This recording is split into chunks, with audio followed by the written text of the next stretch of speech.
Hello friends, कैसे हो जी आप सब। तो आज आपकी कंपनी लॉ की सेकंड क्लास है। सीएस एग्जीक्यूटिव मॉड्यूल 1 के लिए जो हमने नया बैच शुरू किया है। तो लास्ट क्लास में हमने इंट्रोडक्शन ली थी, डेमो क्लास ली थी। उसी सीरीज़ को बढ़ाते हुए जैसे आपको प्रॉमिस किया गया है कि ये वीक आपका पूरा इंट्रोडक्टरी और ट्रायल क्लासेस चलेंगी, बट साथ साथ इसके साथ पढ़ाई भी शुरू हो चुकी है। ये मत सोचना कि ये सिर्फ इंट्रोडक्शन ही चल रही है, इससे बहुत कुछ आगे निकलेगा। यहाँ आपका बेस बन रहा है, उसके बाद आप लॉ की अंडरस्टैंडिंग समझ पाओगे। कंपनी लॉ क्या है, सेक्शंस क्या हैं, रूल्स क्या हैं, कब कंपनी लॉ बना, पहला वर्ल्ड में कंपनी एक्ट कब आया, ये सब हमने करना है। आरओसी, रीजनल डायरेक्टर, हमने लास्ट क्लास में थोड़ा थोड़ा टच लिया था इसका। मैं अभी एकदम से लॉ मेकिंग प्रोसेस पे नहीं जा रहा, वो आपने जनरल लॉ में भी पढ़ना है और लॉ मेकिंग प्रोसेस हमें पता होना चाहिए, बट उससे ज़्यादा इंपॉर्टेंट है कि जिसके लिए लॉ बन रहा है पहले उसके बारे में तो पूछ लें। तो मेरी लास्ट क्लास में पर्पस क्या रहा था कि ज़्यादा से ज़्यादा फोकस दूं कि कंपनी क्या है, क्यों इतनी इंपॉर्टेंट है, क्यों ये कंपनी एक्ट बना, क्यों हम ये लॉ पढ़ रहे हैं, क्या हमारा इसमें रोल होगा। तो अभी 2 3 4 क्लास इस तरह से हम चलेंगे ताकि हम ये समझें कि जिस कंपनी वर्ड को हम कंपनी सेक्रेटरी, अपनी डिग्री में भी कंपनी आ रहा है, जॉब भी कंपनी में करेंगे, तो हमें इसकी इंपॉर्टेंस को समझकर चलना है। तो अभी आज की जो मैं क्लास लूँगा, फर्दर हम कंपनी की फॉर्म पे जाएंगे कि कंपनी के करेक्टरिस्टिक्स, जैसे सेपरेट एंटिटी आपने पढ़ा, तो सेपरेट एंटिटी क्यों बनाई गई, लिमिटेड लाइबिलिटी का रीज़न क्या दिया गया। तो थोड़ा थोड़ा टच मैंने लास्ट क्लास में लिया था, उसी को फर्दर आगे लेकर चलते हैं। तो लास्ट क्लास तक हमने अगर रिकैप करें तो क्या समझा था कि कंपनी एक इम्पॉर्टेंट पिलर है हमारी इकोनॉमी का। हमने काफ़ी सारे एग्जांपल्स भी लिए थे कि कंपनी एम्प्लॉयमेंट जनरेट कर रही हैं, टैक्सेस दे रही हैं, कंज्यूमर को गुड्स और सर्विसेज प्रोवाइड कर रही हैं। तो एक तरह का किसी भी इकोनॉमी का एक सेंट्रल पॉइंट है ये कंपनीज। तो इन कंपनियों को रेगुलेट करना बहुत ज़रूरी है, और जितनी ज़्यादा बेटर रेगुलेटेड होंगी उतना ज़्यादा ईमानदारी से काम होगा, लोगों का भरोसा आएगा। अभी हम आगे जब पढ़ेंगे तो ये कंपनी बेसिकली ड्रीम्स पूरे कर रही हैं। अब ड्रीम्स कैसे पूरे कर रही हैं, देखो, जैसे एक एग्जांपल मैंने आपको कार मैन्युफैक्चरिंग का लिया था कि अगर एक इंजीनियर हैं, उनके पास ड्रीम है कि उनको कार मैन्युफैक्चरिंग करनी है, नॉलेज है, स्किल्स हैं, बट पैसा नहीं है, तो वो कभी भी बड़ा बिजनेसमैन नहीं कर पाते। ऐसा टैलेंटेड लोग, जो टैलेंटेड लोग हैं, जिनके पास माइंड है, आइडियाज़ हैं, बट वो उसको कन्वर्ट नहीं कर पाते because of lack of capital, lack of resources, lack of support, lack of management support. तो उसके लिए उनको पार्टनरशिप में भी जाएं तो वो एक रिकॉग्नाइज एंटिटी नहीं है, तो उसके लिए अल्टरनेट हमें दिया गया कंपनी। और आपके पास पैसा नहीं है तो आप पब्लिक से भी ले सकते हो। एक कंपनी ही एक ऐसी बिजनेस एंटिटी है जो पब्लिक को इनवाइट कर सकती है for subscription of capital. Otherwise ना पार्टनरशिप, ना सोल प्रोप्राइटर, ना एचयूएफ कोई भी इनवाइट नहीं कर सकता। और लार्ज कैपिटल इनवाइट की जा सकती है, जैसे हमने रिलायंस का एग्जांपल लिया था, कितने अराउंड 1200 करोड़ की पेड अप कैपिटल है रिलायंस की। तो इस तरह, और जो अगर हम उसको मार्केट वैल्यू में कन्वर्ट कर दें तो बहुत कुछ कहाँ तक जाएगी आप सोच भी नहीं सकते। तो ये तभी चल पा रही हैं जब ये प्रॉपर रेगुलेटेड है। तो अभी तो हम ये समझ रहे हैं कि कंपनी फीचर क्या है, कंपनी के फीचर्स में ये करेक्ट, अगर सेपरेट एंटिटी वर्ड आया है तो क्यों आया है। तो देखो, अब जब हम आपका प्रॉपर कंपनी लॉ शुरू करेंगे, जब आपका ये चैप्टर शुरू होंगे, तो सबसे पहला चैप्टर आपका दिया हुआ है jurisprudence, history of company law. मैं इसको पीडीएफ में खोल लेता हूँ।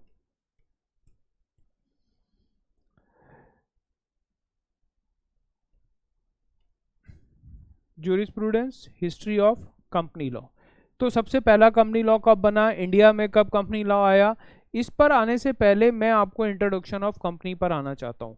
तभी आप लॉ को समझ पाओगे, जब आप कंपनी को बेटर समझ पाओगे। तो ये मैंने थोड़ा सा यहाँ पर दिया हुआ है, कोई एग्जाम पॉइंट ऑफ व्यू से नहीं है, ये आपकी नॉलेज के लिए है कि फर्स्ट कंपनी लॉ 1850 में आया था। 1856 में उसको रिपील कैंसिल किया गया और एक नया अमेंडमेंट एक्ट से नया एक्ट बनाया गया जिसमें लिमिटेड लाइबिलिटी की कंसेप्ट लाई गई। तो अब लिमिटेड लाइबिलिटी को तो मैं पहले समझ लूँ ना, तभी यहाँ पर आ पाऊंगा। तो ये जो वर्ड आएंगे हम पहले इन वर्ड्स को समझें, limited liability, separate entity, transferability of share, फिर हम प्रोविजंस पर आएंगे कि ये कंपनी एक्ट के 470 सेक्शंस क्यों बने। फिर ये मैंने सेक्शंस की सारी समरी दी हुई है आपको, जब आपको ये बुक मिलेगी, जब आप बुक लोगे तो ये एक एक सेक्शन की हेडिंग दी हुई है ताकि आप याद कर पाओ कि किस सेक्शन की हेडिंग क्या है। ये आप खाली टाइम में याद कर सकते हो, क्लास के साथ साथ भी हम चलेंगे। अभी मैं उठा रहा हूँ जी इंट्रोडक्शन ऑफ कंपनी। पहले हम अपनी उसी क्लास को कंटिन्यू करते हैं कि कंपनी का मीनिंग क्या है। अब देखो इस पिक्चर से आपको क्या समझ आ रहा है, ये पिक्चर क्या शो कर रही है कि company means coming together. Company word ही किससे बना है? आप कई बार अपने फ्रेंड को या किसी भी पर्सन को बोलते हो, अगर आपको कहीं जाना है अकेले और आप किसी को साथ ले जाना चाहते हो तो कई बार बोलते हो क्या आप मुझे कंपनी दोगे, या कोई आपको ले जाना चाहता है तो वो आपसे पूछता है कि क्या आप मुझे वहां जाने तक कंपनी दोगे। मीन्स एक तो कंपनी वर्ड हुआ कि मिलकर जाएंगे, कंपनी दोगे मतलब मुझे मेरा साथ दोगे। अब बिजनेस की दुनिया में क्या हुआ, बिजनेस में साथ दोगे। बिजनेस में साथ कैसे दिया जाएगा? पैसा दोगे, मैनेजमेंट स्किल्स दोगे, अपनी नॉलेज दोगे, कमिंग टुगेदर मिलकर काम करेंगे, आगे बढ़ेंगे, आगे चलेंगे। जैसे दोस्त ने कहा कंपनी दोगे कहीं जाने के लिए, तो कंपनी यहां पर बिजनेस के लिए जब सारे जुड़े तो आगे बढ़ने के लिए। कहां आगे बढ़ने के लिए? पर्पस क्या है? इस वर्ड को मैं अगर अलग कर दूं तो यहां पर ये लैटिन वर्ड हो जाता है कमिंग टुगेदर। किस लिए? पेनी मीन्स मनी, पैसा। पुराने जमाने में ब्रेड बटर भी बोलते थे इसको। तो यहां पर जो ये लोग जुड़ रहे हैं ये किसी एक बिजनेस एक्टिविटी को करने के लिए जुड़ रहे हैं, और या आप ये समझो कि पैसा कमाने के लिए जुड़ रहे हैं। और पैसा किस से आएगा? जब हम कोई एक्टिविटी करेंगे। जॉब करनी होती तो हम कहीं भी कर लेते। यहां पर कंपनी का मतलब क्या है कि हम मिलकर कोई बिजनेस करना चाहते हैं। अब ये सब लोग मिलकर एक बिजनेस कर रहे हैं। अब देखो मैं आपको एक अपने ही एग्जाम्पल से लेके चलता हूं।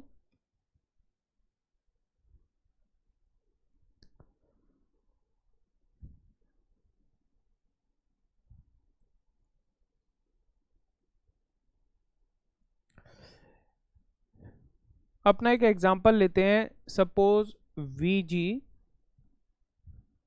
Study hub. इसमें विवेक सर,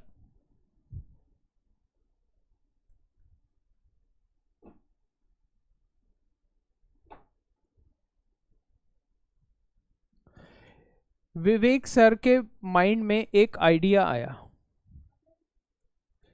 एक इंस्टीट्यूट खोला जाए। और वो इंस्टीट्यूट किसका होगा? एजुकेशन का। उस एजुकेशन में हम सीए,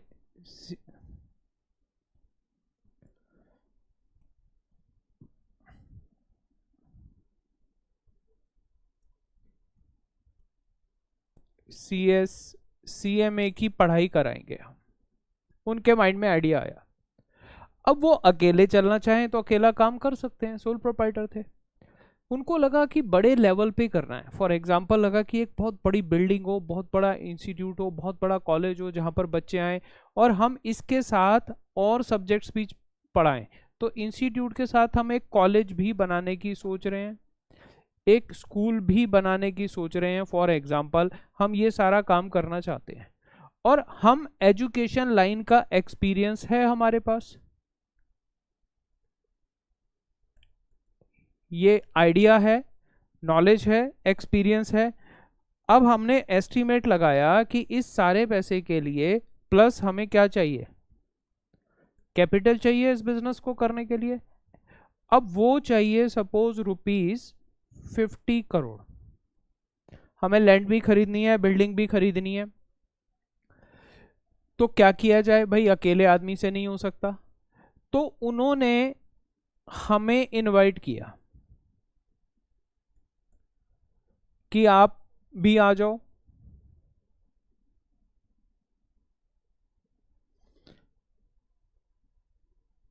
अंकुश बंसल सर भी आ जाएं और अमित टाल्डा सर भी आ जाएं।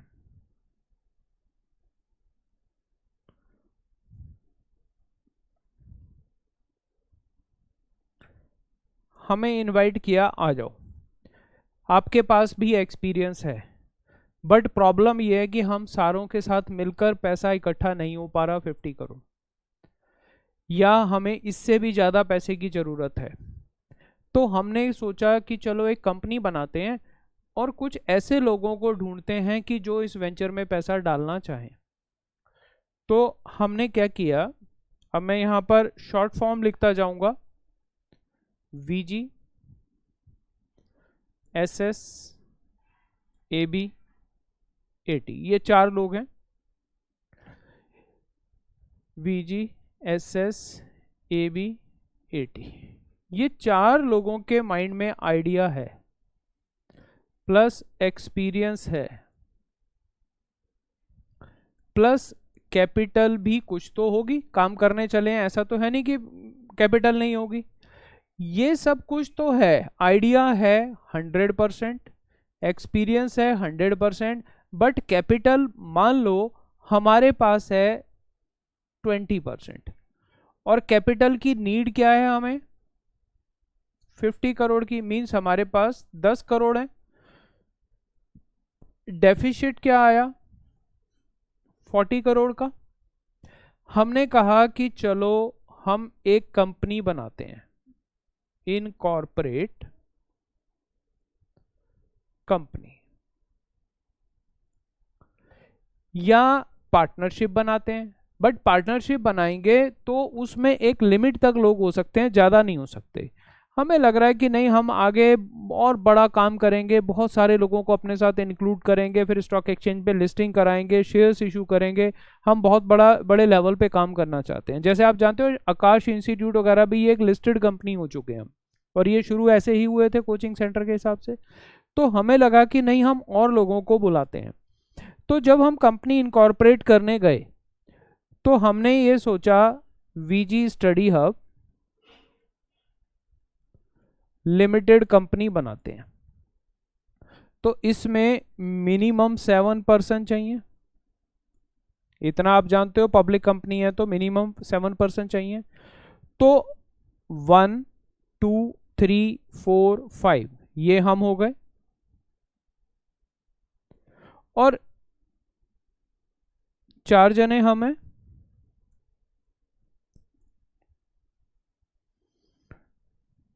और प्लस 5 6 7, एक मिस्टर A, एक B और एक C, 7 और हमारे फ्रेंड्स भी आ गए।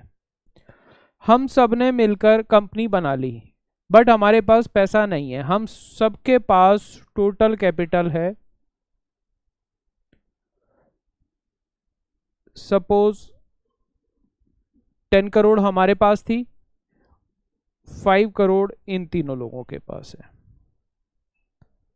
तो टोटल 15 करोड़ हो गई।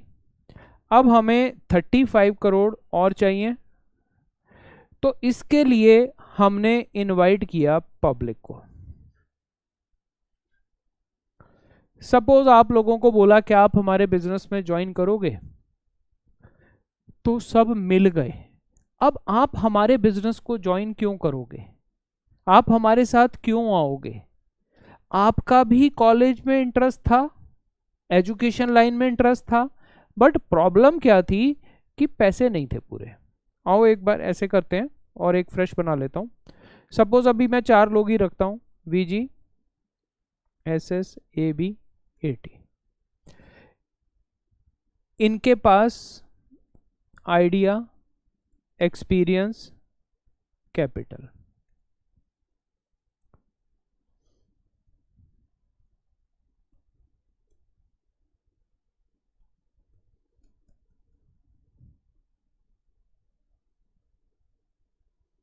For VG study hub limited के लिए हमें कैपिटल चाहिए 50 करोड़। तो हमने यहाँ पर दे दी 10 करोड़। अभी वो पिछले एग्जाम्पल को एक बार को भूल जाओ, हमने 10 करोड़ दे दी। हमारे पास आइडिया है, एक्सपीरियंस है, कैपिटल 20% है। तो हम लोगों ने कहा आप हमारे साथ जुड़ जाओ, और हमने इनवाइटेड किया अदर्स। अब यहां पर एक मिस्टर ए है, मिस बी, मिस्टर सी, मिस डी, मिस्टर ई, ये काफी सारे लोग हैं यहां पर। हमने कहा क्या आप हमारे साथ आना चाहोगे? ये हमारा ड्रीम है कि हमारा ड्रीम क्या है, हमें एक कॉलेज बनाना है, ये हमारा ड्रीम है। तो क्या आप उसमें हमारे साथ आओगे, उस ड्रीम में पैसा दोगे? तो आप हमारे साथ क्यों जुड़ना चाहोगे? कि आपका भी ड्रीम था कि हमारा कोई एजुकेशन लाइन का बिजनेस हो, बट पैसे कम थे। तो मान लो मिस्टर ए के पास सिर्फ 1000 है, इनके पास 1 लाख है, इनके पास 10 लाख है, इनके पास 1 करोड़ है, इनके पास 2 करोड़ है। ऐसे करते करते इनके पास थोड़ा पैसा है, ये भी कॉलेज नहीं सुना सकते। तो हमने कहा आप हमारे साथ आ जाओ ना, come together, let's come together to carry the business activity, we will open the college together. तो हम मिलकर काम करते हैं ना। तो हम लोगों ने, इन्होंने भी, सबने मिलकर अपना छोटा छोटा कंट्रीब्यूशन दे दिया। ये 40 करोड़ आ गया। अब हम कॉलेज स्टार्ट करेंगे। यहां तक बात समझ आई? तो अब ये सब लोग और ये सब लोग मिलकर सपोज हो गए 100 शेयर होल्डर। ये क्या कहलाए जाएंगे? Share holder. अब मुझे आना है सेपरेट एंटिटी पर। हमारा टॉपिक क्या है आज का? सेपरेट एंटिटी की, मुझे वहां तक पहुंचना है। तो ये क्यों सेपरेट एंटिटी की कंसेप्ट लाई गई, आज आप ये समझोगे। आपने अभी तक पढ़ा था, समझा नहीं था शायद। तो हम उसको लेके चलते हैं। सैलोमन का केस आपने सुना हुआ है, उसको भी स्टडी करेंगे कि उसमें भी क्या निकल के आया, आपने कितना समझा था, और आगे अब उसको और ज़्यादा बेटर कैसे इंटरप्रेट करना है। यहाँ तक बात समझ आई जी कि यहाँ पर मैचिंग ऑफ आइडिया हो रहा है। Company means coming together for business, for Penney, for पैसा, और हम इकट्ठे मिले और आगे बढ़ते हैं। बट आगे बढ़ेंगे तो प्रॉब्लम्स क्या आएंगी, उनको लेकर अब सेपरेट एंटिटी की कंसेप्ट देनी बहुत जरूरी थी। देखो, अब वीजी स्टडी हब लिमिटेड बन गई। इसमें ये कौन बन गए? शेयर होल्डर्स, या इनको हम क्या बोलें? मेंबर्स। दोनों वर्ड में थोड़ा सा फर्क होता है, जब टाइम आएगा आगे मैं बताऊंगा। इस शेयर होल्डर में अब VG, SS, AB, AT, A B C D E F, ये 100 लोग हैं। हमने कंपनी बनाई तो कंपनी की कैपिटल आई। इस कैपिटल में 3 करोड़ इन्होंने दिए, 2 करोड़ सपोज मैंने दिए, 3 करोड़ इन्होंने दिए, 2 करोड़ इन्होंने दिए, फिर इन्होंने 1000 दिया, इन्होंने 5000 दिया, इन्होंने 1 करोड़ दिया, इन्होंने 10 लाख दिया, इन्होंने 5 लाख दिया। ये हमारा पूरा हो गया जी 50 करोड़ अमाउंट। ये कंट्रीब्यूशन आ गया। तो हमारी 50 करोड़ की कैपिटल आ गई। ये 50 करोड़ की कैपिटल कहाँ आएगी?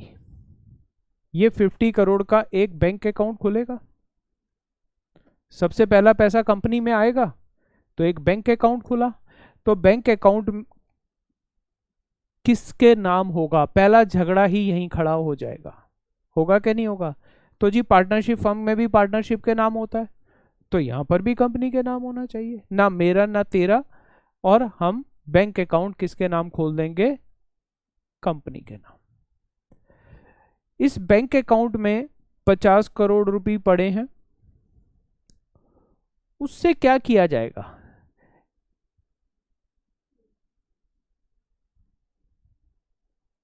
असेट्स ली जाएंगी और कुछ लायबिलिटीज होंगी।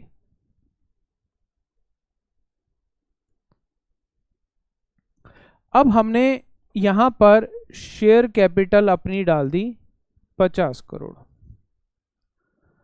और असेट्स हमने ली यहां पर तो लैंड एंड बिल्डिंग हमारी आ गई सपोज 30 करोड़ की। फर्नीचर एंड फिक्चर हमारा आ गया 5 करोड़ का। हमने एक मिनट,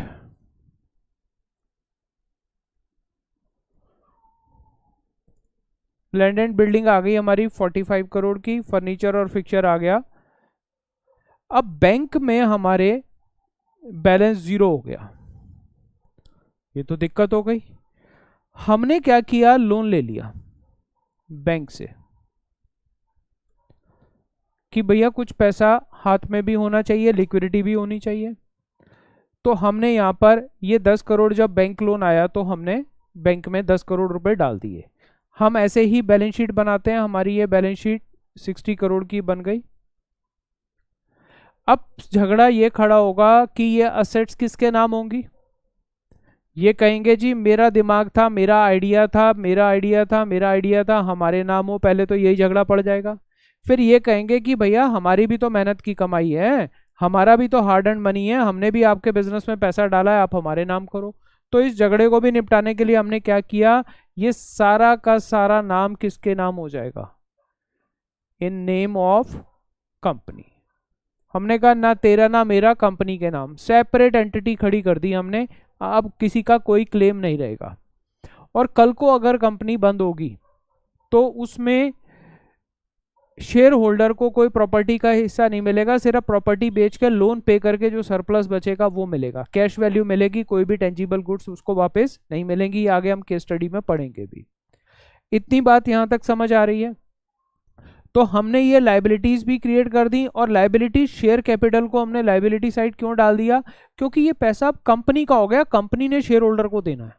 अब लाइबिलिटी, मजेदार की बात देखो कि हमारे लिए अब यहां पर वीजी की बैलेंस शीट में ये असेट आएगी, investment in VG study hub, जबकि एक आदमी सोल प्रोप्राइटर में पैसा डाल रहा है तो वो खुद ही मालिक है, बट यहां पर अब उल्टा हो गया, कंपनी उसकी देनदार हो गई। शेयर कैपिटल को लाइबिलिटी साइड हमने क्यों डाल दिया, क्योंकि सेपरेट एंटिटी है, हमने अब पैसा कंपनी को दे दिया कि आप बिजनेस करो। इतनी बात समझ आई। देखो आगे अब चलते हैं। मींस अब ये 100 शेयर होल्डर्स, इन्होंने ₹50 करोड़ वीजी स्टडी हब को दे दिया, और ये 50 करोड़ प्लस हमने लोन ले लिया,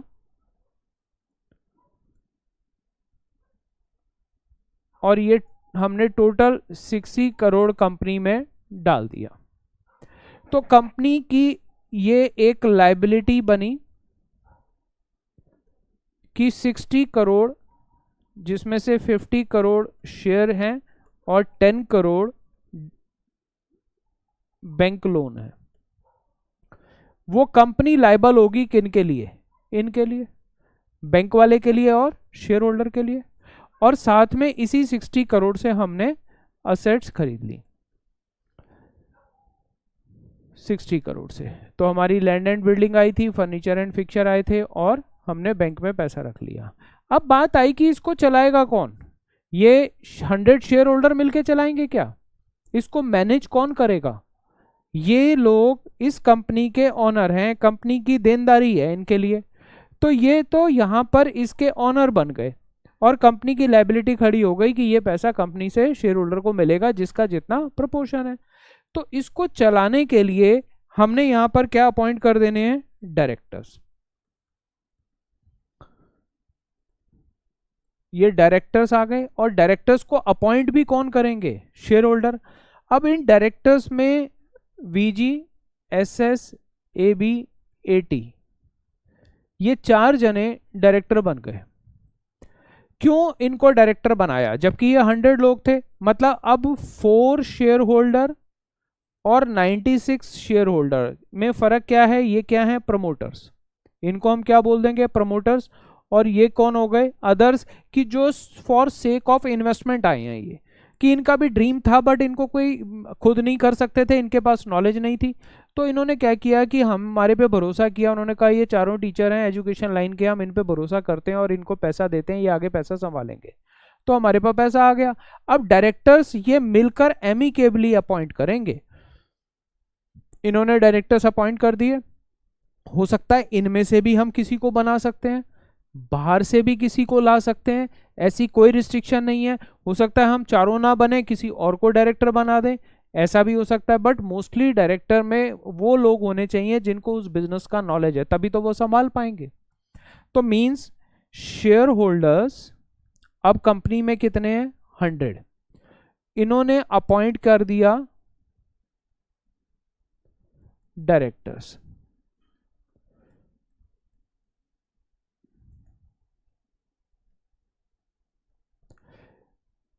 ये 4 डायरेक्टर्स आ गए,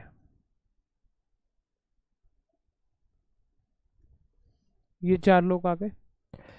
ये डायरेक्टर्स अपॉइंट किए और बाकी सब अपने घर पे बैठ गए, सब अपना वॉच कर रहे हैं। और 4 लोगों को ये संभालने के लिए क्या दे दिया? ये क्या करेंगे?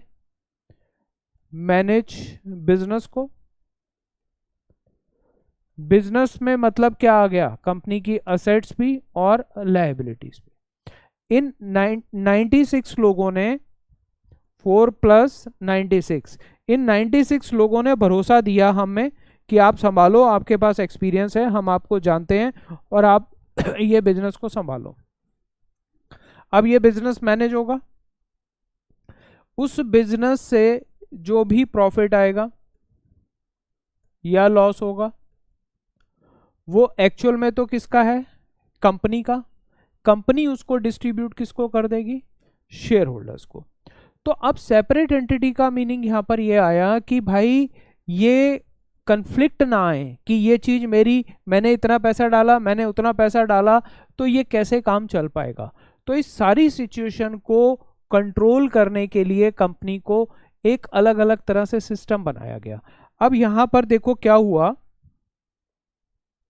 शेयर होल्डर, डायरेक्टर्स 2 चीजें, और कंपनी 3 अलग अलग लोग हो गए। शेयर होल्डर कंपनी के मालिक तो हैं, बट किसके थ्रू काम कर रहे हैं? डायरेक्टर्स के थ्रू। तो हम यहां पर कहते हैं सेपरेट एंटिटी, सेपरेट मैनेजमेंट। अब ये डायरेक्टर्स अपना एज अ शेयर होल्डर अपना हक भी लेंगे प्रॉफिट में और सैलरी भी लेंगे, रेम्युनरेशन भी लेंगे। मतलब ये कंपनी के एक तरह से मालिक भी हैं एज अ शेयर होल्डर और एज अ एजेंट या ट्रस्टी भी हैं to take care the assets of the company. इस बिजनेस को संभालेंगे। किसने भरोसा दिया? इन लोगों ने। They are like trustee to manage the affairs of company. तो ये बिजनेस को चलाएंगे। तो इस कंपनी एक्ट में आप इन्हीं के बारे में सारा पढ़ोगे कि सबकी क्या क्या रिस्पॉन्सिबिलिटी है। इसीलिए डायरेक्टर्स पे 4 चैप्टर्स हैं आपके। 40 मार्क्स के में से जनरल मीटिंग और डायरेक्टर्स को अलग कर दिया गया है 40 मार्क्स में, ताकि कंपनियां किसके भरोसे चल रही हैं? सारी ये डायरेक्टर्स के भरोसे चल रही हैं। तो अब यहां पर देखो क्या क्या निकल कर आया हमारे पास। सेपरेट एंटिटी,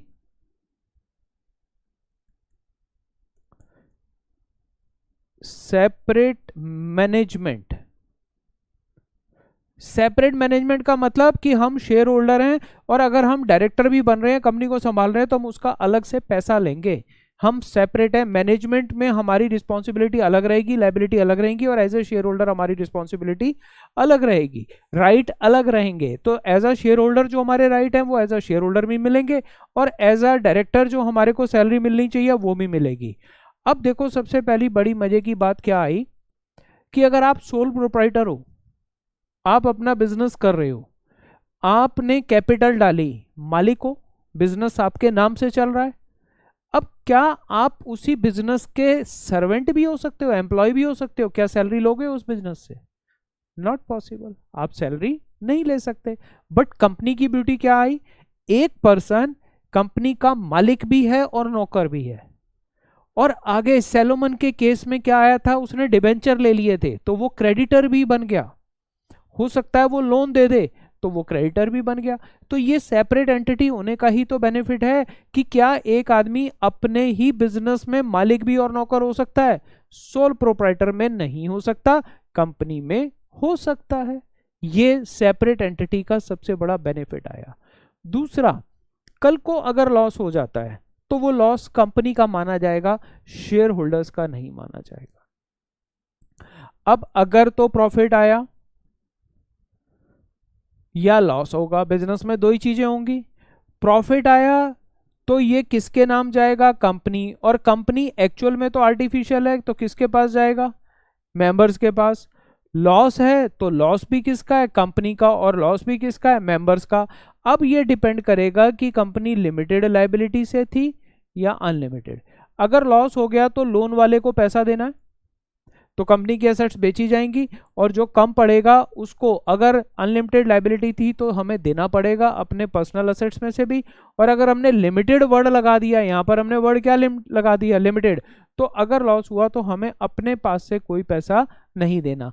इससे क्या होगा, बिजनेस करने वालों में कॉन्फिडेंस आएगा कि भैया कल को हमें घर की एसेट्स तो नहीं बेचनी पड़ेंगी।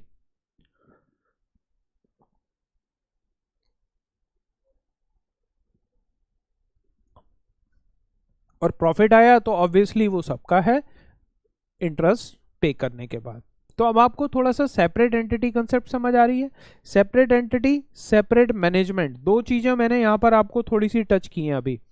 तीसरी लिमिटेड लायबिलिटी का मतलब आ गया। लिमिटेड लायबिलिटी की कंसेप्ट को इसलिए डाला गया था ताकि जो लोग बिजनेस कर रहे हैं वो फ्री माइंड से कर पाए, बड़े प्रोजेक्ट लग पाए, ये सबसे बड़ा फायदा है। अब देखो, ये 96 शेयर होल्डर कल को प्रॉफिट में पूरे हकदार है, बट इनकी सैलरी देने के बाद, खर्चे करने के बाद। अब अगर as a shareholder mister VG as a shareholder profit का शेयर भी लेंगे, उससे पहले वो कंपनी में बिजनेस संभालने की सैलरी भी लेंगे, director remuneration.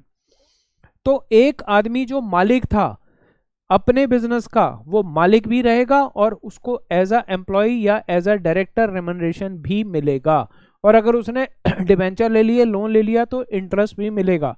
This is beauty of company कि एक ही आदमी अपने बिजनेस में मालिक भी हो सकता है, नौकर भी हो सकता है, क्रेडिटर भी हो सकता है, जबकि सोल प्रोप्राइटर में ऐसा नहीं हो सकता। सोल प्रोप्राइटर में क्या होता है जी, आपने बिजनेस में पैसा डाला, कम पड़ गया तो आप और डालोगे, तो आप क्या ये कहोगे कि मैंने अपने आप को ही लोन दिया। एम्प्लॉय की सैलरी मैं पहले लूंगा, क्या आप अपने आप को ही सैलरी दोगे, क्योंकि वो बिजनेस सब आपके नाम है, सब रिस्पॉन्सिबिलिटी आपकी है। कल को लॉस हो गया और अगर आपने बाहर वालों से लोन ले रखा था तो वो आपकी गर्दन पकड़ेंगे आके, पैसे निकालो। आप कहोगे जी बिजनेस में तो लॉस हो गया, स्टॉक भी नहीं है, बिल्डिंग भी नहीं है, तो कहेंगे जहां से मर्जी लाओ, अपने घर का सोना बेचो, गाड़ी बेचो, घर बेचो, पर हमें पैसा दो। नहीं दोगे तो आप पर्सनली लायबल हो, आपको कोर्ट में उठा के डाल दिया जाएगा। This is personal liability sole proprietor की। अब अगर सोल प्रोप्राइटर, सपोज यहां पर एक मिस्टर ए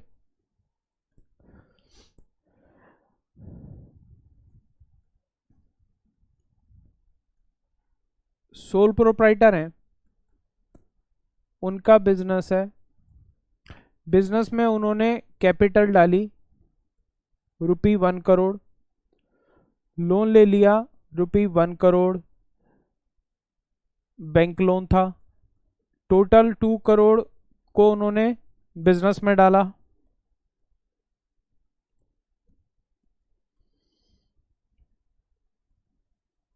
बिजनेस में उन्होंने लैंड एंड बिल्डिंग ली, प्लांट एंड मशीनरी लगाया और खर्चे किए।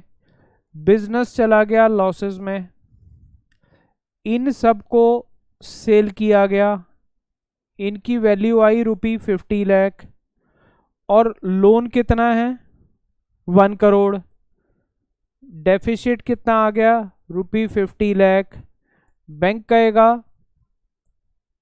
कि मिस्टर ए पैसा दो, मिस्टर ए कह रहे हैं मेरे पास नहीं है, बैंक मिस्टर ए पे केस कर देगा, कोर्ट जाएगा, उनके घर की एसेट्स बिकवाई जाएंगी, नहीं तो जेल में डाला जाएगा, पैसे नहीं देते तो वो। तो ये मिस्टर ए के ऊपर रिस्क खड़ा हुआ या नहीं हुआ, this is personal liability. But अगर मिस्टर ए ने समझदारी की होती, मिस्टर ए ने क्या किया, बिजनेस स्टार्ट किया, ए प्राइवेट लिमिटेड उन्होंने एक कंपनी बना ली, उसमें कैपिटल डाली, तो वो कैपिटल क्या हो गए, शेयर्स। उन्होंने ले लिए 1 करोड़ के, लोन ले लिया बैंक से ₹1 करोड़ का, 2 करोड़ कहाँ पर डाल दिए, बिजनेस में। और मिस्टर ए इसमें एज अ डायरेक्टर भी बन गए मिस्टर ए, और उनकी वाइफ को उन्होंने डायरेक्टर बना लिया। बिजनेस को संभाल रहे थे, बिजनेस में लॉस हो गया, असेट्स को बेचा गया, कितने की मिली, 50 लाख की। लोन आउटस्टैंडिंग कितना है, 1 करोड़ का। डेफिसिट कितना आ गया, ₹50 लाख का। बैंक क्या कहेगा, अब बैंक अब यहां नहीं जा सकता। बैंक किस पे केस करेगा, कंपनी पर। कंपनी क्या है, सेपरेट एंटिटी, कॉरपोरेट व्हील। अब सबसे बड़ा फायदा क्या होगा, बैंक कंपनी पर केस करेगा। कंपनी कहेगी भैया मेरे पास तो जो पैसे हैं वो यही हैं और मेरी लायबिलिटी क्या है, लिमिटेड है। तो कंपनी मेंबर से पैसा नहीं मांग सकती। बैंक यहां पर अगर केस करेगा, डिमांड करेगा कि ₹50 लाख दो, कंपनी यहां पर 50 लाख के लिए कैन नॉट डिमांड कि मुझे पैसे दो। Member is separate, company separate. Member कहेगा बिजनेस तू कर रही थी तू कर। अब मिस्टर ए यहां पर जो सैलरी ले गए वो वापस नहीं मांगी जाएगी, मिस्टर ए लाइबल नहीं होंगी, और जो भी यहां पर और शेयर होल्डर थे वो भी लाइबल नहीं होंगे। This is beauty of limited liability. इस केस में डायरेक्ट केस कंपनी पर होगा, मिस्टर ए के ऊपर नहीं होगा। जबकि सोल प्रोप्राइटर के वाले केस में क्या हो रहा था, बैंक केस किस पे करेगा, केस करेगा, डिमांड करेगा, और अगर मिस्टर ए नहीं दे पा रहे तो वो पर्सनली लायबल है। बट यहां पर अब कंपनी आर्टिफिशियल पर्सन है, सेपरेट एंटिटी है, शेयर होल्डर से नहीं मांगे जा सकते।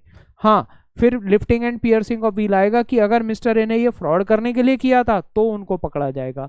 अब मैं आपको कुछ एग्जांपल्स और देता हूं सेपरेट एंटिटी और लिमिटेड लायबिलिटी की ब्यूटी के। आपने कंपनी का नाम सुना है सत्यम कंप्यूटर, अगर सुना हो तो।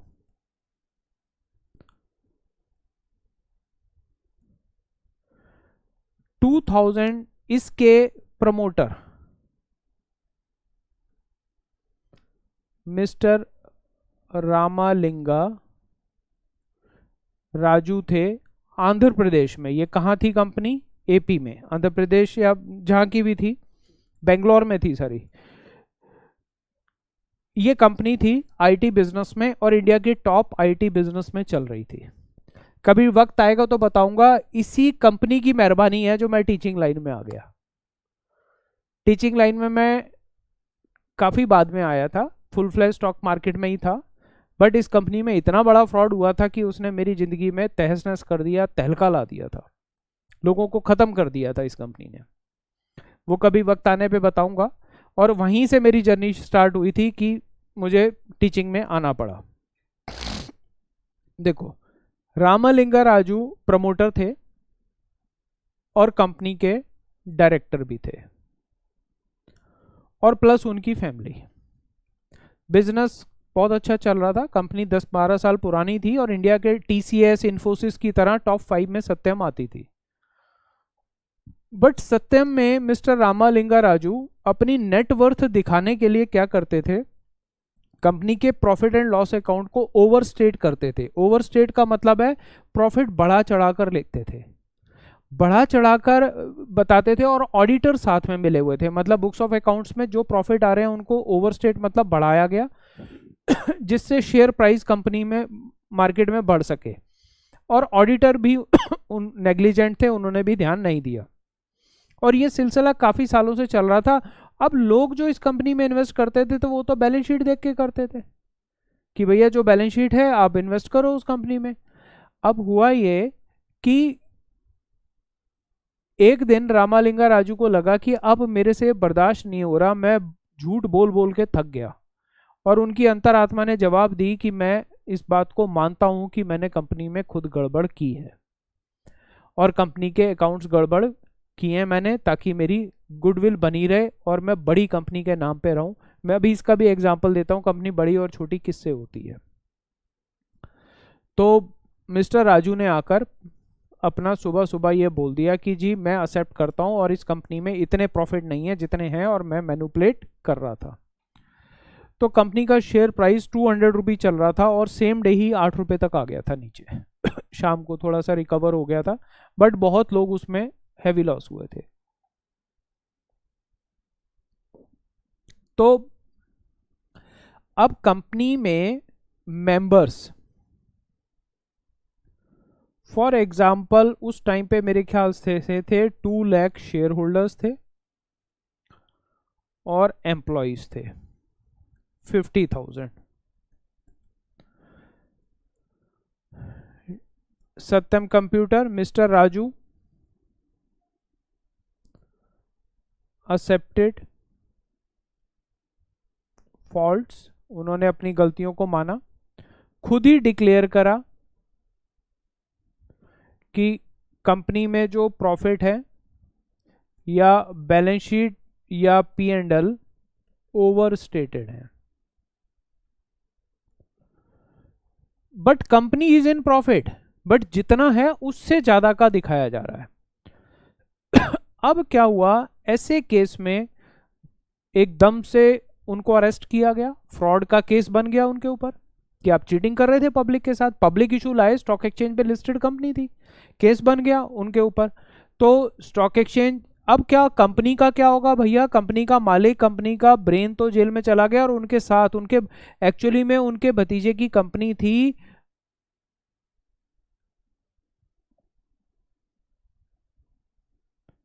एक मिनट, माइतास, मंत्रा याद आ रहा है मुझे,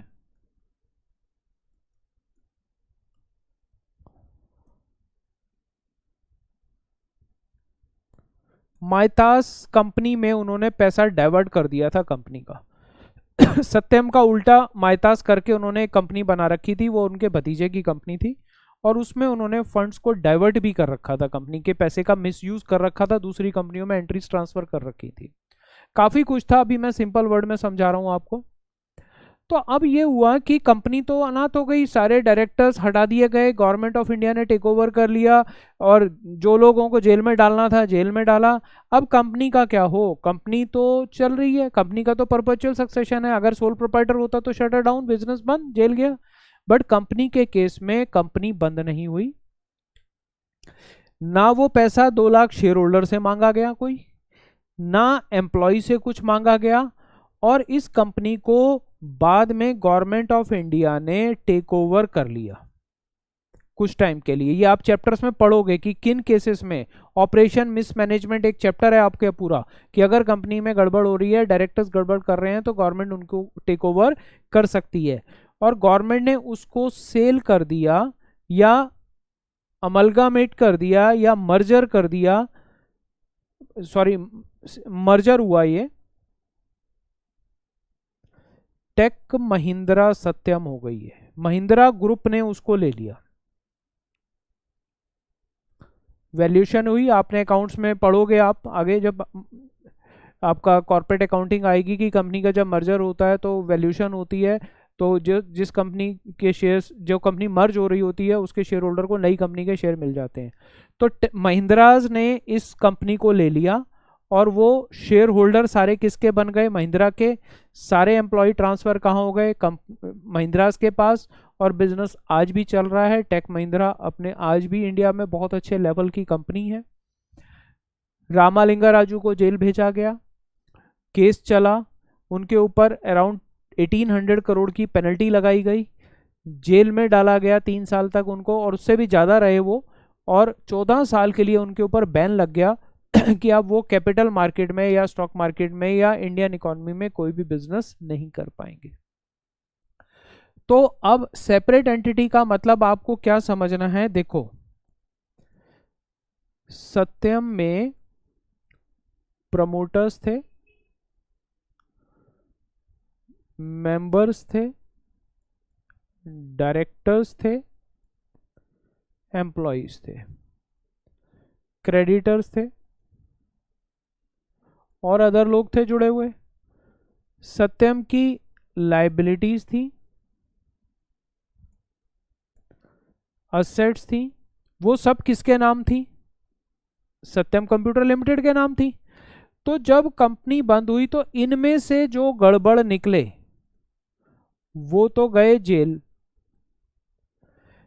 ये जो 2 लाख थे, ये 50,000 थे, डायरेक्टर्स पे तो पनिशमेंट आई क्योंकि गड़बड़ उन्होंने की थी, उनके ऊपर फाइन लगे।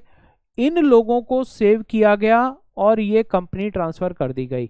तो इन लोगों के ऊपर कोई एक्शन नहीं हुआ। This is benefit of separate entity. दूसरा, कंपनी ट्रांसफर हो गई, दूसरी कंपनी के इनको शेयर्स मिल गए। एक और एग्जाम्पल है, अनदर एग्जाम्पल, किंगफिशर एयरलाइंस। जानते हो, नाम सुना होगा। किंगफिशर क्या करती है? हम तो बियर पीते हैं जी, किंगफिशर के नाम से बियर आती है। किंगफिशर एयरलाइंस भी थी दोस्तों, और ये कौन थे इसके मालिक? विजय बाबू। विजय बाबू कौन? विजय माल्या। बहुत बड़े लिकर इंडस्ट्री के मालिक हैं, थे, अब तो नहीं है। यूनाइटेड स्पिरिट्स, यूनाइटेड ब्रेवरीज, जो McDowell brand whisky, Royal Challenge, Kingfisher beer, ये सब के मालिक थे विजय माल्या। इनको शौक चढ़ा एयरलाइंस का काम करने के लिए। तो विजय माल्या की कुछ कंपनियां थी, मैं आपको बताऊं। एक सक्सेसफुल बिजनेसमैन है, उनकी एक कंपनी है यूनाइटेड स्पिरिट्स थी, और भी बहुत थी। मैं मेन कंपनियों के बारे में बता रहा हूं, आपने कभी सुना हो तो। यूएसएल के नाम से स्टॉक मार्केट में आज भी डीलिंग होती है। United Breweries, UB. और अब मैं एग्जांपल ले रहा हूं, किंगफिशर एयरलाइंस। इन सब में वो मेजॉरिटी शेयर होल्डर थे। मेजॉरिटी मतलब उनके पास काफी शेयर होल्डर थे, मालिक थे, प्रमोटर थे वो इन कंपनियों के, मेजॉरिटी शेयर होल्डर थे। इन्होंने क्या किया? अपने शेयर्स बेच दिए। कंपनी है, उसका नाम मुझे याद नहीं आ रहा। एक कंपनी है नीदरलैंड की, नीदरलैंड की एक कंपनी है बहुत बड़ी, मेरे को नाम याद नहीं आ रहा उसका।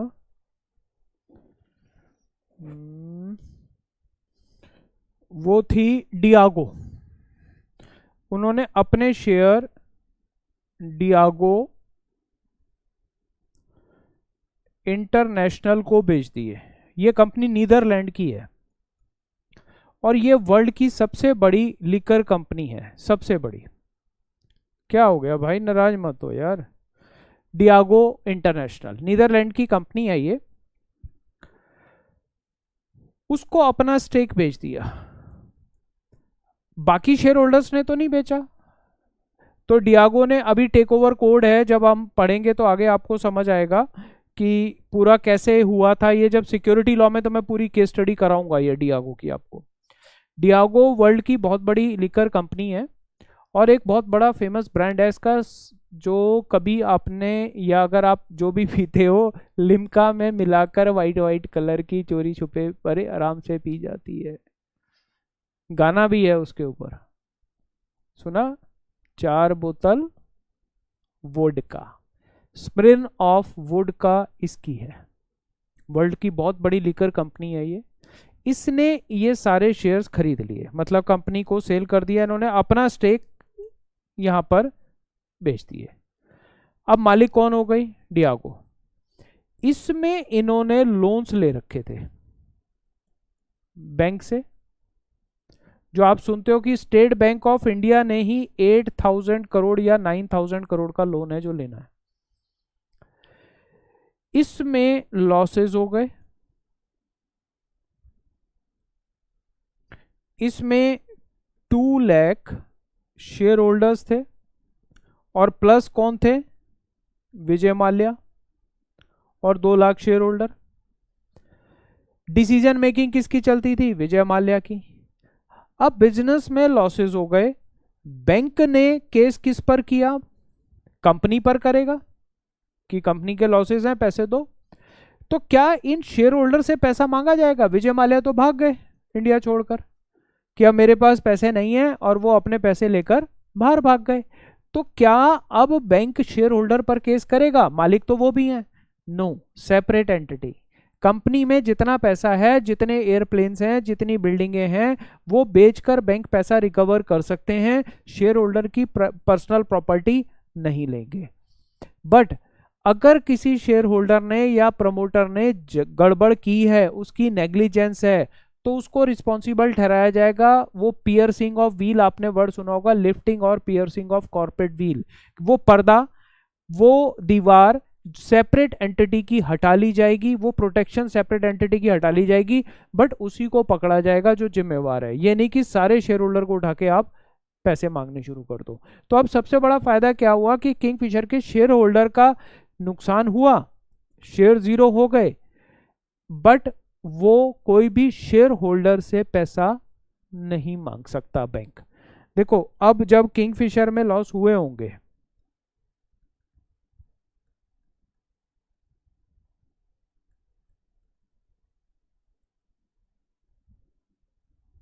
लिमिटेड का मतलब लिमिटेड लायबिलिटी से थी, तो इसके शेयर होल्डर्स थे,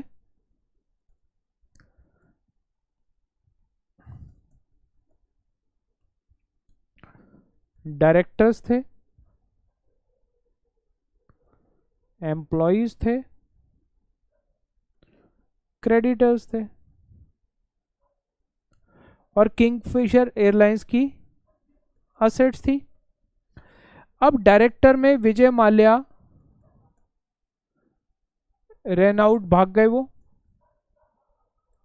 आउट ऑफ इंडिया, और उसको बोलते हैं हम फ्यूजिटिव। सिक्योरिटी लॉ में ये पूरा डिफिनीशन आएगी, फ्यूजिटिव इकोनॉमिक ऑफेंडर। इनको क्या डिक्लेयर किया गया?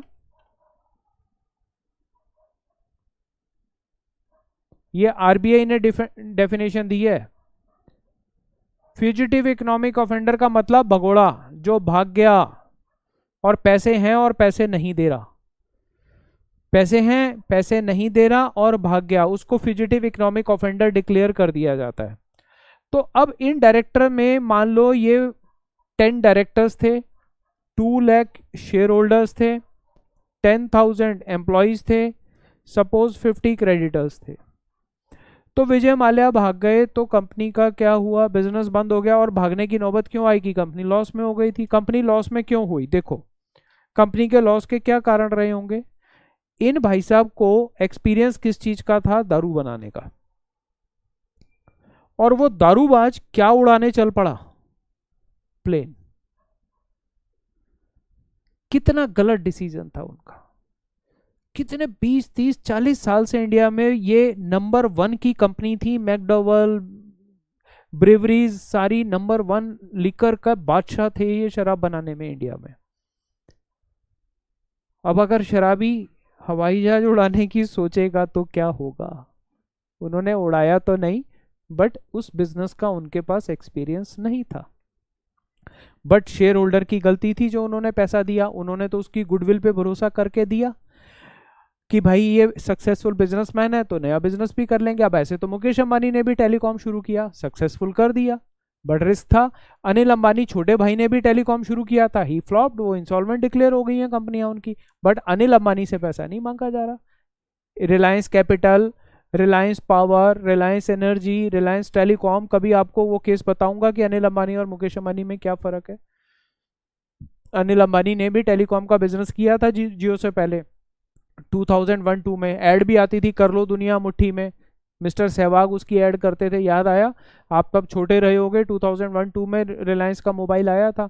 वो अनिल अंबानी लेकर आए थे, छोटे ग्रुप, जो बड़े भाई से अलग बिजनेस किया था उन्होंने, नहीं संभाल पाए, डुबो दिया। अब बड़े भाई लाए, वो जियो को देखो कहाँ ले गए, इंडिया की नंबर 1 कंपनी बना दी उन्होंने। तो ये बिजनेस एक्सपीरियंस मैटर करता है कि कौन कितना संभाल पा रहा है। अब इस केस में देखो कि ये सारे शेयर होल्डर से कोई पैसा नहीं मांगा गया, ये क्रेडिटर्स यहां नहीं जाएंगे, बट वो यहां जा सकते हैं जिसकी नेग्लिजेंस के कारण हुआ है।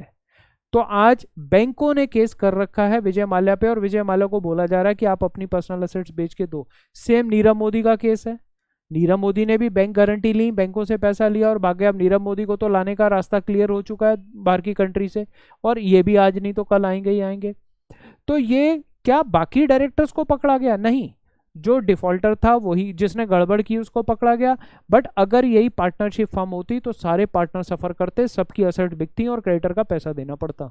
बट कंपनी की सबसे बड़ी ब्यूटी है कि बैंक ना तो शेयर होल्डर से पैसा मांग सकता है, ना डायरेक्टर से मांग सकता है, ना एम्प्लॉय से। इवन एम्प्लॉय भी शेयर होल्डर से पैसा नहीं मांग सकता, हमारी बची हुई सैलरी दो। कई पायलट्स को बेचारों की नौकरी चली गई, उनको सैलरी नहीं मिली, बहुत एजिटेशन हुआ था, काफी टाइम तक वो बाहर बैठे रहे, एजिटेशन चलते रहे और उनको सैलरीज नहीं मिली थी। तो ये बात समझ आई सेपरेट एंटिटी की। अब चलूं आगे कि ये कंपनी का सबसे बड़ा फायदा है।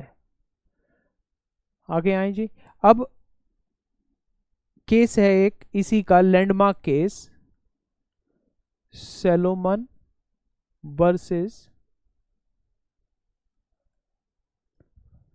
Salomon and company limited. ये आपने शायद थोड़ा सा फाउंडेशन में पढ़ा होगा, ए सैलोमन एंड कंपनी।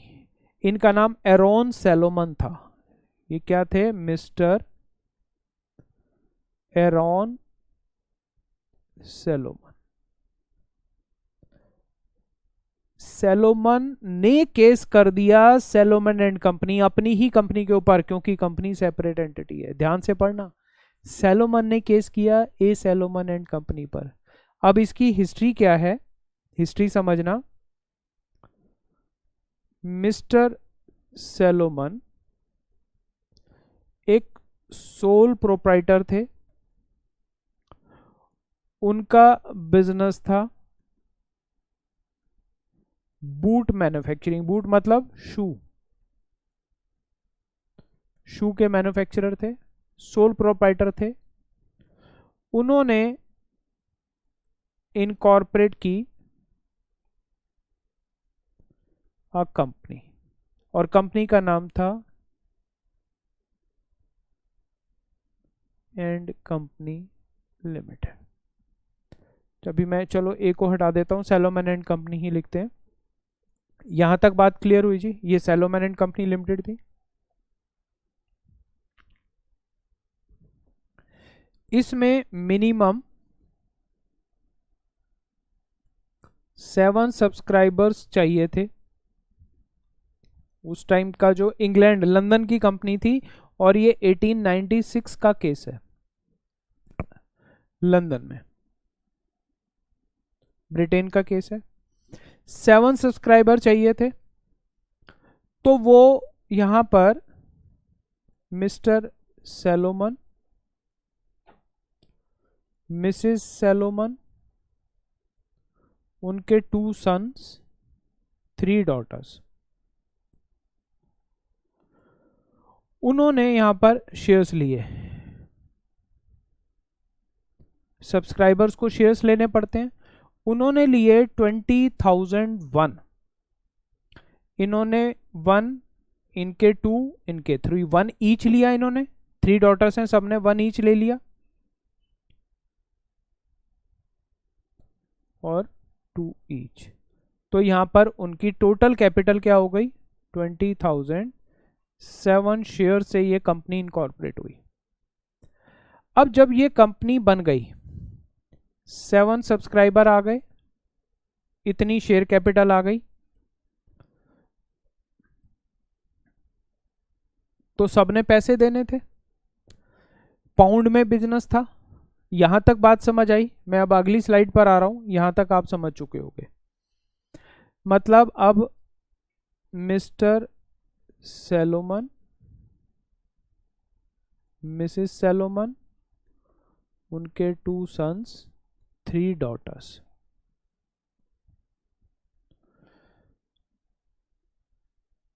और सैलोमन ने क्या किया? ट्रांसफर्ड बिजनेस किसके नाम कर दिया? Salomon and company limited. Business में उन्होंने क्या ट्रांसफर किया, असेट्स, और क्या ट्रांसफर की, लायबिलिटीज, वो यहां ट्रांसफर कर दी।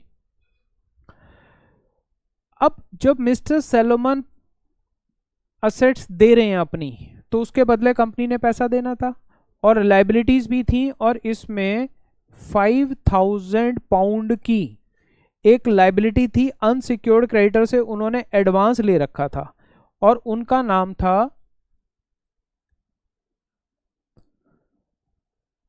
फ्रॉम मिस्टर एडमंड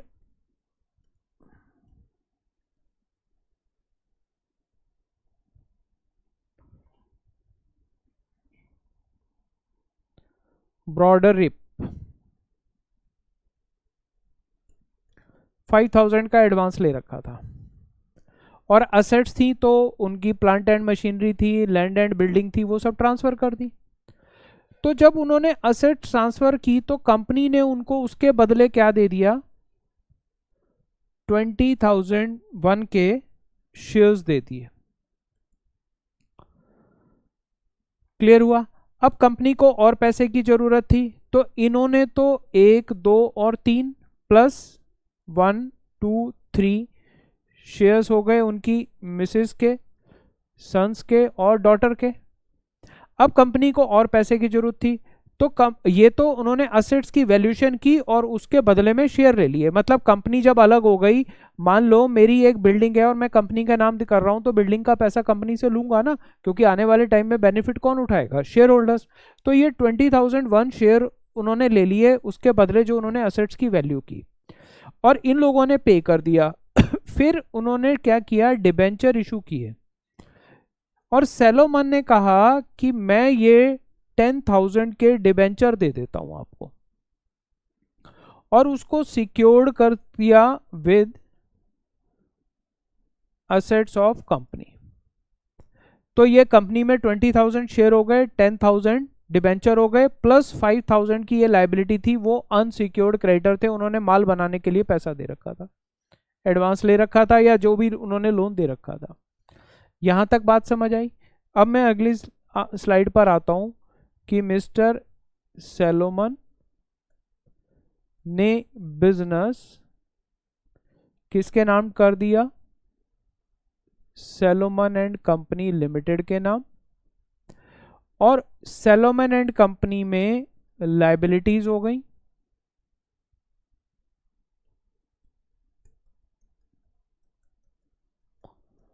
इसको नीचे लिख देते हैं,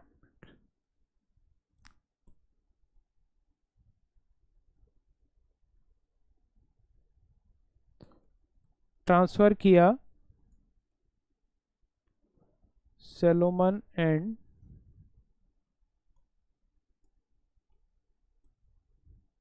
कंपनी लिमिटेड। कंपनी की लायबिलिटीज आई और कंपनी की असेट्स थी। लायबिलिटीज में क्या थे, शेयर्स 20,001, वो तो थे सैलोमन के नाम, 1 उनकी वाइफ के नाम, 2 उनके 2 सन्स के नाम, और 3 उनके 3 डॉटर्स के नाम। ये तो हुए शेयर्स।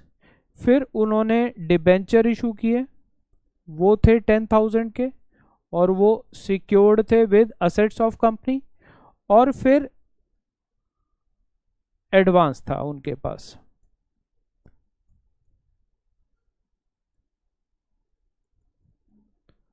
और वो थे mister broader red.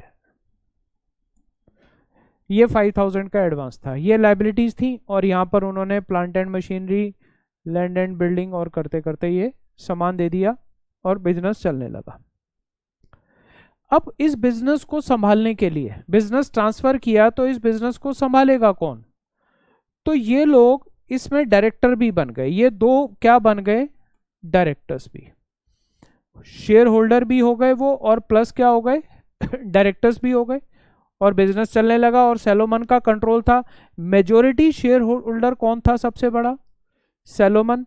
Maximum shares उसके पास थे। मालिक कौन माना जा रहा है कंपनी का? सैलोमन। बट आगे चलाने के लिए उसने किसको दे दी? सन्स को संभालने के लिए दे दी। Later company went into losses, company losses में आ गई। मिस्टर ब्रदरशिप ने डिमांड की कि मेरे 5,000 रुपये दो, और डिफॉल्ट कर दिया इन लोन्स। और लोन किसका था? सबसे पहला लोन तो बाहर वालों का ही होगा, तो मिस्टर ब्रदरशिप का लोन था। तो उन्होंने पैसा मांगा। अब कंपनी किस में चली गई? Went into liquidation. लिक्विडेशन मतलब कंपनी बंद करो, लिक्विडेटर आएंगे और वो कंपनी को संभालेंगे। यहां तक बात समझ आई? मतलब अब क्या हुआ? Salomon and company limited went into losses, और जब कंपनी बंद होती है तो एक लिक्विडेटर आते हैं जो हिसाब किताब करते हैं, सारी प्रॉपर्टी को बिकवाते हैं।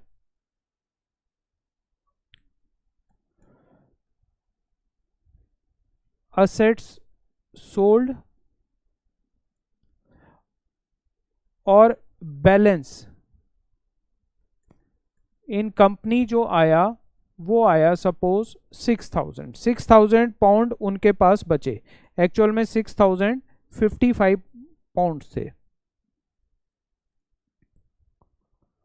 पाउंड से ये ऐसे डिजाइन होता है, मेरे को अब पूरा बनाना नहीं आता, तो पाउंड्स थे।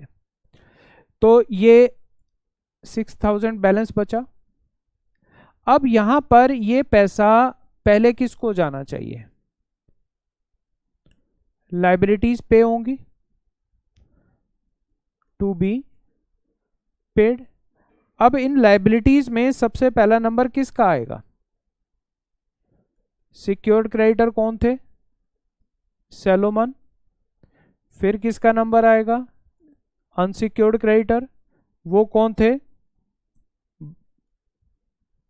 ब्रॉडरशिप, सैलोमन। फिर कौन आएंगे? Share holder. शेयर होल्डर कितने थे? 20,007 के, और जिनमें से मेजर शेयर होल्डिंग थी सैलोमन के पास। अब यहां पर लिक्विडेटर ने कहा किसको पैसा दूं मैं? तो ब्रदरशिप डिमांडेड कि मुझे पैसा मिलना चाहिए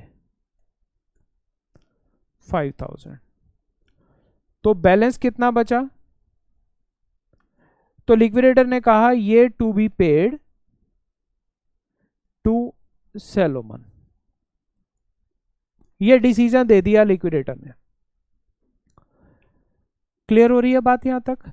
अब जब सैलोमन ने ऐसा किया कि भाई ऑब्जेक्ट किया उसने कि ये तो गलत हो रहा है, ब्रदरशिप ने कहा कि भाई ये कंपनी तो एक तरह का मुखौटा है, तुम्हारा सारा खानदानी तो इसको चला रहा है, डिसीजन मेकिंग तुम्हारी है, गलत डिसीजंस तुम्हारे हुए तो तुम भुगतोगे, मैं क्यों भुगतूं? ये पैसा मुझे मिलना चाहिए। तो हुआ ये कि जब कंपनी लॉसेस में गई,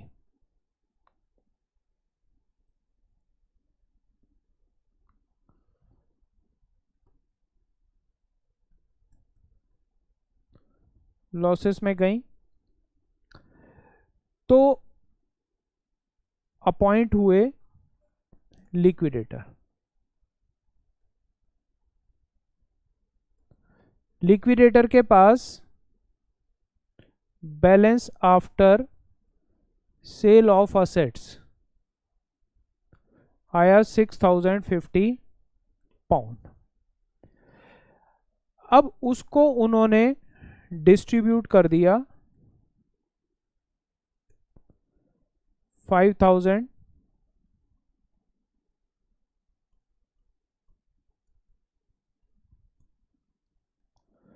टू अनसिक्योर्ड क्रेडिटर ब्रॉडररिप जी को और 1055 कर दिया टू सैलोमन को। अब सैलोमन ऑब्जेक्टेड कि मैं सिक्योर्ड क्रेडिटर हूं, कंपनी अलग है, मैं अलग हूं, बट लिक्विडेटर ने कहा कि नहीं, आप कंपनी, आप मुखोटा हो, आपके हाथ में सारा कंट्रोल है, तो आप जिम्मेवार होने चाहिए। बट उसमें अगर सैलोमन की जेन्युइन कोई गलती नहीं थी तो क्या सैलोमन रिस्पॉन्सिबल होना चाहिए? सिर्फ इस कारण से कि मेजॉरिटी शेयर उसके पास है, तो मेजॉरिटी शेयर उसके पास हैं तो वो रिस्पॉन्सिबल नहीं हो सकता था। तो इससे ये इफेक्ट आया कि ये तो गलत हो रहा है जो भी हो रहा है। तो सैलोमन ने ऑब्जेक्ट किया, सैलोमन कोर्ट गए, हाई कोर्ट में केस चला गया। तो अब देख रहे हो यहां पर मैंने क्या लिखा था, Salomon versus Salomon and company limited. Salomon ने अपनी कंपनी पे केस कर दिया। क्या एक आदमी अपने ऊपर केस कर सकता है? नहीं कर सकता। तो उन्होंने केस कर दिया, हाई कोर्ट ने भी रिजेक्टेड सैलोमन अपील और डिक्लेयर्ड लिक्विडेटर राइट, कि उन्होंने कहा लिक्विडेटर सही है। अब और मामला बढ़ता गया, सैलोमन नहीं माना, सैलोमन ने कहा ये तो मेरे साथ गलत हो रहा है। तो फिर सैलोमन कोर्ट ऑफ अपील में भी गए, हाई कोर्ट और उसके बाद गए कोर्ट ऑफ अपील, दोनों जगह मैंने साथ लिख दिया। ये डिसीजन आया। सैलोमन फिर आगे इसके बाद केस चला गया हाउस ऑफ लॉर्ड, जो उनका सबसे बड़ा कोर्ट है। सैलोमन यहां गए और उन्होंने डिसाइड किया liquidator is wrong, liquidator wrong है, Salomon demand is right, Salomon की डिमांड सही है। ये केस का इफेक्ट आया। क्या बोला हाउस ऑफ लॉर्ड ने?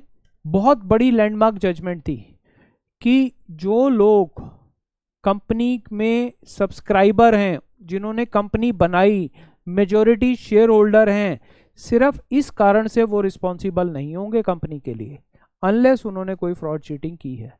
तो सैलोमन को पहले पैसे मिलने चाहिए।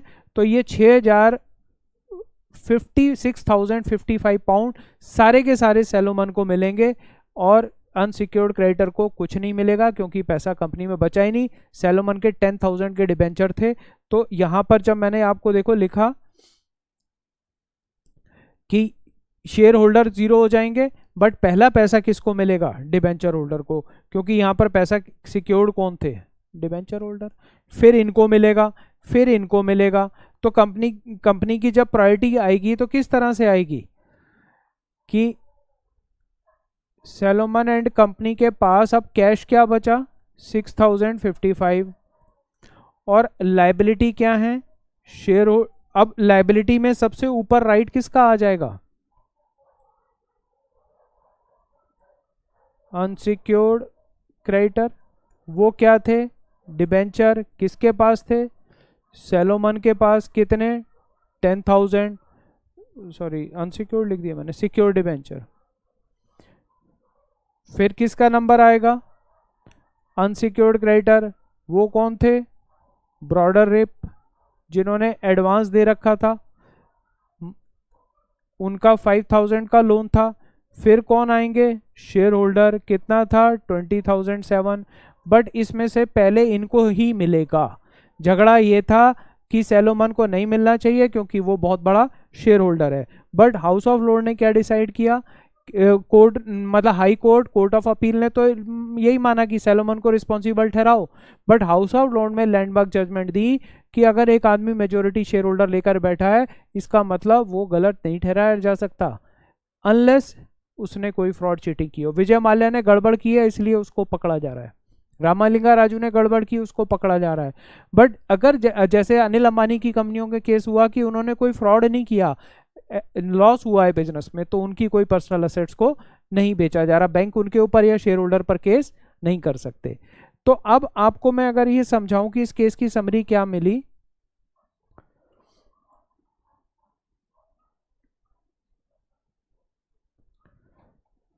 सैलोमन एक सोल प्रोप्राइटर था, उसने ट्रांसफर कर दिया बिजनेस कंपनी में। कंपनी क्या थी? Salomon and company limited. इसमें उसने कंपनी में शेयर्स रखे 20,001, उसके शेयर्स थे 1, 2, 3, वो उसकी वाइफ का था, सन्स के थे और डॉटर के थे, और ये सैलोमन के थे। तो ये तो थी कंपनी की शेयर कैपिटल। फिर आए डिबेंचर 10,000 के, और वो किसके थे? सैलोमन के पास, और वो क्या थे? सिक्योर्ड। फिर आए अनसिक्योर्ड एडवांस था, जिसको हम लोन बोलेंगे 5,000 का। इसमें से उसके सन डायरेक्टर बन गए, कंपनी लॉसेस में चली गई। बैलेंस विद कंपनी कितना बचा? 6,055। Liquidator given to unsecured creditor 5,000, और given to Salomon 1,015। Salomon objected. किस बेस पर दिया? कि सैलोमन रिस्पॉन्सिबल होना चाहिए। सैलोमन ऑब्जेक्ट किया उसने, कोर्ट ऑफ अपील में उसकी अपील रिजेक्ट हो गई।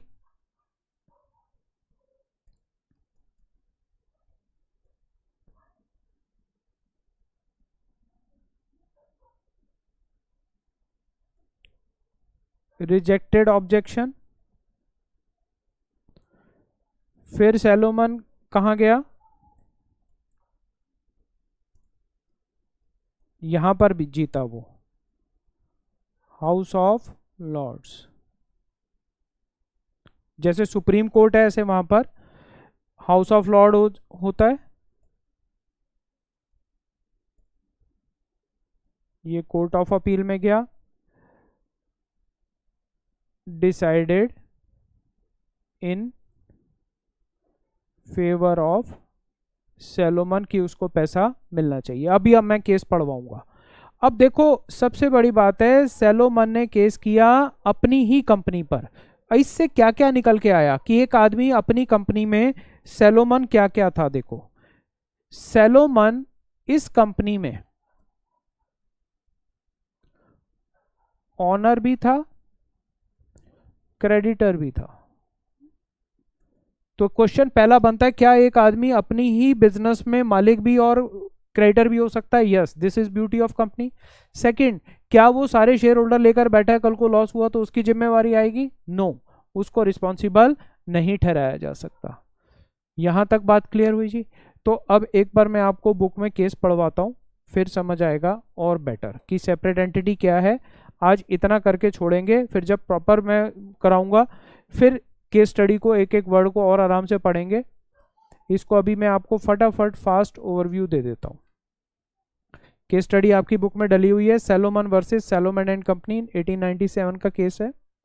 सैलोमन 4 साल लेदर मर्चेंट था, उसने एक लिमिटेड कंपनी बनाई। उसकी वाइफ, डॉटर और सन्स, उन्होंने मिलकर ये शेयर कैपिटल ली।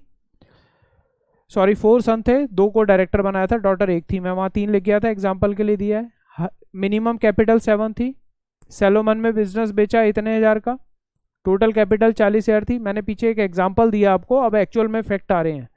10,000 के डिबेंचर्स थे, 20,000 के शेयर्स थे, इतना कैश था जो सैलोमन को मिला, वो सारा बिजनेस चला रहे थे, डिफिकल्टीज में आ गया, अनसिक्योर्ड क्रेडिटर्स ने पैसा मांगा, बचे पैसे कितने थे 6,055, और सैलोमन को जिम्मेवार ठहराया गया। लॉर्डशिप, हाउस ऑफ लॉर्ड ने कहा कि person all together from company is a different person all together from subscriber. अभी मैं आपको केस एक्चुअल में नहीं करा रहा, सिर्फ एक एग्जांपल दिया है ताकि आप सेपरेट एंटिटी को समझ सको। एक्चुअल फिगर्स क्या थी वो सब मैं यहाँ पर आपको कराऊंगा जब ये केस दोबारा होगा। तो वो कह रहा है कि लॉ में कहीं भी ये नहीं बोला गया कि सब्सक्राइबर अलग होने चाहिए या कंपनी के साथ जुड़े रहें या उनका मेन इंटरेस्ट होना चाहिए या नहीं होना चाहिए। अगर उनके पास ज़्यादा शेयर हैं तो भी वो रिस्पॉन्सिबल नहीं ठहराए जा सकते। और ये एक स्टैब्लिश प्रिंसिपल बनाया गया कि कंपनी लीगल पर्सन है, distinct from member, it is immaterial any member hold large और small portion of themselves whether he hold दो शेयर बेनिफिशियली और मेयर ट्रस्टी। तो आज तो मैंने आपको एक रफ स्केच दिया है, ये इसके फेयर नोट्स बनवाऊंगा, प्रॉपर केस को एक एक लाइन को एक एक वर्ड को पढ़ेंगे तब चलेंगे। आज मेरा पर्पस आपको सिर्फ इतना समझाना था कि आपको सेपरेट एंटिटी का कंसेप्ट का पता चले और इसके फायदे क्या हैं। अब आप समझ रहे हो कि कितने बड़े बिजनेस क्यों हो पा रहे हैं, businessman risk free business, tension free होकर बिजनेस क्यों कर पा रहा है।